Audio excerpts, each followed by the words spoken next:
বাপের 3 ছেলে নাকি, তো ছোট ছেলে সিদ্ধান্ত নিছে যে 2 ভাইকে ডাকবে, ডাইকা বলবে যে বাপের সেবা যে করবে সে সম্পত্তির ভাগ পাবে না। 3 ভাইকে বসায় বলছে মা বাবার খেদমত যে করবে সে সম্পত্তির ভাগ পাবে না, কে রাজি আছো? তো 2 ভাই বলছে তুই কর, আমাদের দরকার নাই, আমাদের সম্পত্তি দরকার। তো ছোট ভাই নিজের কথায় নিজে ফাইসা গেছে, মেনা নিছে, খেদমত করা শুরু করছে মা বাবার। মা বাবাও দুনিয়ার থেকে চলে গেছে, করতে করতে সব উজাড় করে দিছে, ঘরে এখন চুলোও জ্বলে না। তো স্বপ্নে আল্লাহ দেখাইছে মা বাবার বদলা হিসাবে তোমাকে 1 লক্ষ দিতে চাই, অমুক জায়গায় রাখা আছে, উঠায় নিয়ে আসো, দেড়হাম রূপার টাকা। বলছে আল্লাহ বরকত আছে? বলছে বরকত নাই। কইলে তাইলে আমার দরকার নাই।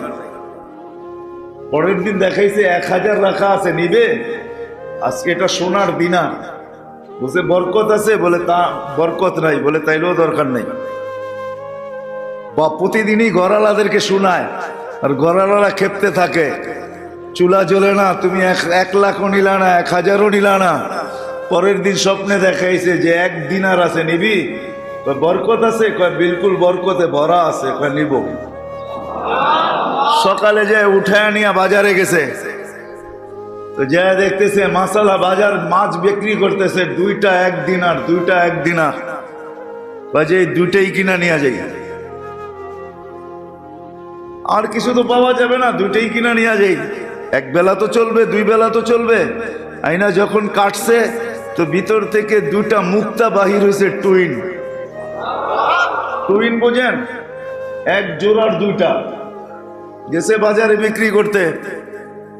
তো যখন বিক্রি করতে গেছে জওহারির কাছে, মনে করেন তাঁতি বাজারে নিয়ে আসছে, যে কিনা সে বলছে কিনবো, এত টাকা দিব। বলছে দে। যখন কিনা ফেলছে ও পরে বুঝছে যেটা তো টুইন হয়, একটা তো হয় না। আমি যেইখানে বেচবো ও তো টুইন চাবে,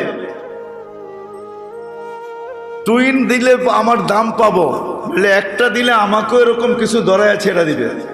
তো জিজ্ঞেসে ওর বাড়ি খুঁজতে খুঁজতে, তোমার কাছে এটা একটা হয় না, টুইন হয়, আর একটা আছে? কয় আছে। বলছে প্রথমটা বেচছি তোমার দামে, দ্বিতীয়টা বেচবো আমার দামে, নিবে? তো বলছে কত দাম হাঁকাও? বলে বেশি হাঁকাবো না, 10 গাদা যতগুলা টাকা উঠাইতে পারে কাঁচা টাকা অতটি দিবা। বলছে ডান, নিলাম কিনা।